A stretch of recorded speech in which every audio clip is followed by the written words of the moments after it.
எல்லாத்துக்கும் ரொம்ப நன்றி. எல்லாரும் இங்கே வந்ததுக்கு. அட்லீஸ்ட் நீங்களாச்சும் வந்திருக்கீங்க. அது ஒரு மன திருப்தியாக இருக்கும், ஆத்மா சாந்தி அடையும். ரொம்ப தேங்க்ஸ் பாலாவுக்கு. கூடயே இருக்கான், கூட பிறந்த மாதிரி. எவ்வளோ பண்ணியிருக்கான், எவ்வளோ ஒர்க்கை பண்ணிகிட்ருக்கான். கண்டிப்பாக என்னால் முடிஞ்ச வரைக்கும் நானும் பாலாவோட சேர்ந்து ஃபுல்லாக எல்லாமே நம்ம பார்த்துக்கலாம். கண்டிப்பாக. நல்ல மனிதன். ஒரு நடிகன் வந்து அனாதையாக போகக்கூடாது. அதனால தான் குடும்பத்தில் ஒருத்தனாக நான் வந்தேன்.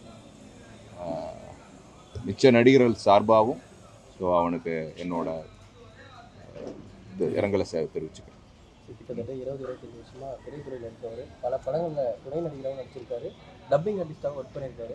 ஆனால் அவருடைய இறுதி மரியாதைக்கு கூட பெரிதளவில் நடிகர்களோ திரைத்துறை சார்ந்தவர்களோ கலந்து கொள்ளலை அப்படின்றது. அவருடைய அந்த வட்டத்துக்குள்ளே இருக்கிற அவருடைய நண்பர்கள், திரைத்துறையில் இருக்கிற நண்பர்கள் மட்டும்தான் கலந்துக்கு, பெரிய அளவில் யாருமே வரல. இல்லை, இன்றைக்கி இதில் ஒரு ப்ராக்டிக்கல் விஷயம் இருக்குது. இன்றைக்கி எனக்கு ஷூட்டிங் இல்லை, வீட்டில் இருந்தேன். நியூஸ் கேள்விப்பட்டோடனே முடிச்சுட்டு வந்தேன் நான். அது மாதிரி சில பேர் வந்து கமிட்மெண்ட்டில் இருப்பாங்க, அது வர முடியாது. கண்டிப்பாக ஃப்ரீயாக இருந்தால் வரணும். ஒரு கலைஞன், நம்ம சக நடிகன் கண்டிப்பாக வரணும். அதுக்கு ஒரு முக்கியத்துவம் கொடுத்து வரணும். இது சிறிய நடிகரா பெரிய நடிகரா அப்படின்னு கிடையாது. அப்படி பார்த்தா ஒரு மிகப்பெரிய நடிகைங்க அவங்களுக்கு வந்து யாருமே வராமல் அந்த காலத்துலேயே நடந்திருக்கு. ஸோ இனிமேல் வரக்கூடிய காலங்களில் வந்து நம்ம உண்மையிலே அந்த டைம் நம்ம ஃப்ரீயாக இருந்தால் கண்டிப்பாக வரணும்.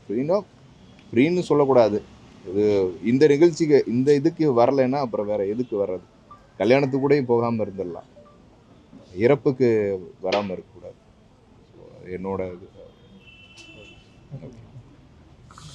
ஆத்மா சாந்தி அடையணும். பாவம் ரொம்ப கஷ்டப்பட்டுட்டான் லைஃப்பில். அதே மாதிரி வந்து ஆரம்பத்துலேருந்து அவருக்கு உடல்நிலை சரியில்லைன்னு சொல்லி பல நடிகர்களையும் சரி திரைத்துறையினரோட உதவி கேட்கிறாரு. என்னோட உடல்நிலை ரொம்ப மோசமாக இருக்குது, நிறைய பேட்டிகள் எல்லாத்தையுமே கொடுத்துருந்தாரு.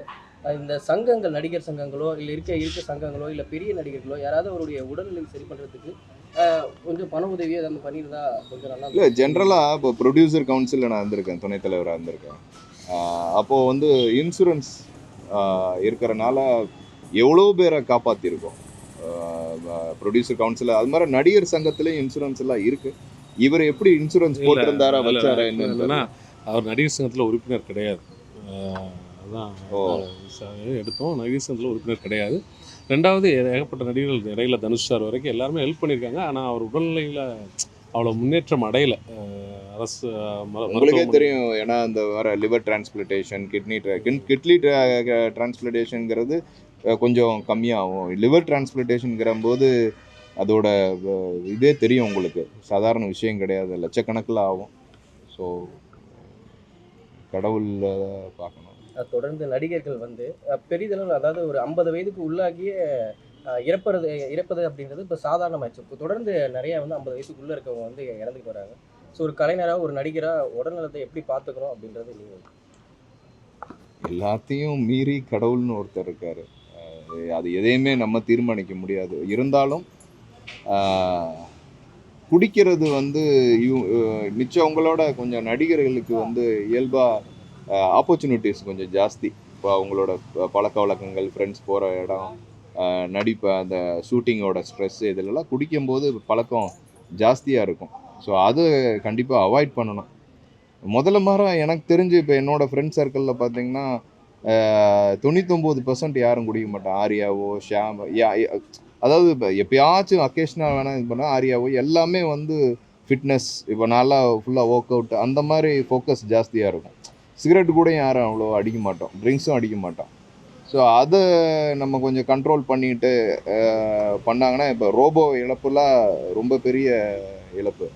அது ஒரு தடவை வந்து இண்டிகேஷன் கொடுத்து அவர் ரெக்கவர் ஆனார்.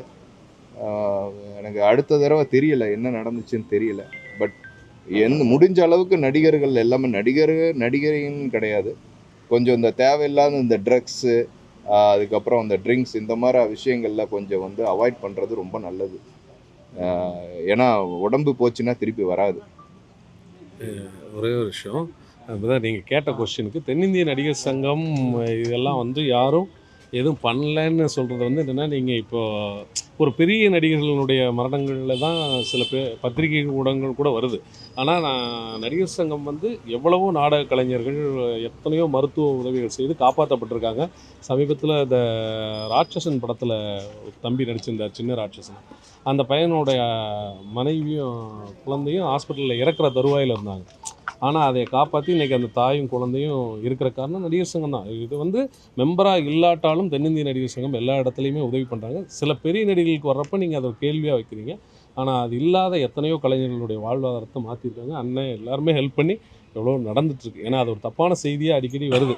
சங்கங்கள் எதுவும் செய்கிறதில்ல. அந்த சங்கங்கள் எல்லா கொரோனா காலகட்டத்திலேயே எவ்வளோ ஆமாம், ப்ரொடியூசர் கவுன்சில்லையும் நம்ம எல்லாருக்கும் மெம்பர்ஸ்க்கும் நம்ம கிட்டத்தட்ட ஒரு வருஷம் நாங்கள் அமௌண்ட் போட்டுகிட்டே தான் இருந்தோம். எல்லா உறுப்பினர்களும் முக்கியமான உறுப்பினர் எல்லாமே பண்ணோம். அது மாதிரி நடிகர் சங்கத்தில் இருந்தும் நான் திரைத்துறையில் இருந்தால் கூடயும் நாடக கலைஞர்களுக்கு வரைக்கும் நம்ம உதவி பண்ணிடலாம். எவ்வளவோ கொடுத்துருக்காரு. அந்த டைம்களில் எல்லாருமே பண்ணியிருக்காங்க. சில பெரிய ஆட்களுக்கு போய் சேராதப்போ அது நியூஸ் ஆகுது. பட் அவங்க அதை கேர் பண்ணிக்கணும். அவங்களுடைய உணர்நிலையை ரொம்ப கேர் பண்ணிக்க வேண்டியது நம்மளுடைய கடமையாகவும் இருக்குல்ல. பார்ப்போம் கண்டிப்பாக இனிமேல். நல்லா தானே இருந்தார். இப்போ சமீபத்தில் நடிகர்கள் நிறைய உதவி பண்ணிட்டு அதுக்கப்புறம் ப்ரெஸ் மீட்டு கூட இடையில வந்தார். ப்ரெஸ் மீட் வந்து இந்த படம் அந்த ப்ரிவியூ ஷோ வந்திருப்பாரு. இல்லை அவர் அந்த படத்தில் நடிச்சிருக்காரு. அது ரிலீஸ் ஆகும் இருந்தாங்க. அப்போ கூட அவர் பேட்டி நல்லா தானே. நடுவில் கொஞ்சம் அந்த மூச்சு திணறல் சொல்லுவாங்க பார்த்தீங்களா, அதனால தானே மூச்சு திணறல் அதிகமாகிடுச்சு, ப்ரீத்திங் அதிகமாகிடுச்சு. நடுவில் கூட நாங்கள் ஹாஸ்பிட்டல் கூப்பிட்டு போனோம், வேலை ஹாஸ்பிட்டல் கூப்பிட்டு போனோம். அங்கே பார்த்துட்டு தான் இருந்தாங்க. இந்த 3 மாதம் கழிச்சு கூட ஒரு டொனேட்டர் இந்த கல்லீரல் பிரச்சனைக்கு வந்து சொல்யூஷன் வந்து சொல்கிறேன் ஓமந்துராவில் நாங்கள் பார்த்தோம். அவங்க பண்ணுறதுன்னு தான் சொல்லியிருந்தாங்க. ட்ரீட்மெண்ட்லாம் கரெக்டாக தானே பண்ணிட்டு இருந்தாங்க, ஃபாலோ பண்ணிட்டு இருந்தாங்க. ப்ரீத்திங்கிறது அதிகமாக இருந்ததுண்ணா, கொஞ்சம் மூச்சு திணறல் அதிகமாக இருந்தது. அதுதான் வேறு எதுவும் பார்க்கணும். எனக்கு தெரிஞ்சு என்கிட்ட தான், நான் பக்கத்தில் இருக்கும்போது என்கிட்ட ஒரு வார்த்தை தான் சொல்லுவேன், மூச்சு ரொம்ப பயங்கரமாக அதிகமாக. அவரை பார்ப்பீங்களா, பேசுவீங்களா, ஃபோன் கான்டாக்டில் தானே? பேசுவோம். நான் காலைல ஃபோன் பண்ணி பேசுவார், ஃபுட்டுக்கு ஃபோன் பண்ணி சொல்லுவார். அவரால் சாப்பிட முடியாது, நார்மலாக எல்லாரும் சாப்பிட முடியாது. நான் ஒரு ஆள் இது பண்ணுவேன் சொன்னார். நான் 4 நாள் முன்னாடி சொன்னார், நான் உடம்பு ரொம்ப, அப்போ பக்கத்தில் இருந்தோம், வந்து உடம்பு ரொம்ப ஒரு மாதிரி டெய்லி நார்மலாக இருக்கிற மாதிரி இல்லை, ஒரு மாதிரி அன்றைக்கி ஒரு மாதிரி இழைச்சா மாதிரி ஆகிட்டாரு. ஃபஸ்ட்டுலாம் கொஞ்சம் நல்லா உடம்பு கொஞ்சம் இம்ப்ரூவ்மெண்ட்டாக, நல்லா ஒரு ஏன் உட்கார முடியாது, பாத்ரூம் போக முடியாது. நான் நல்லா இருக்காரு சொல்ல, கொஞ்சம் எங்களுக்கு தெரிஞ்சு கொஞ்சம் இம்ப்ரூவ்மெண்ட் ஆகிற மாதிரி தான் இருந்தார்.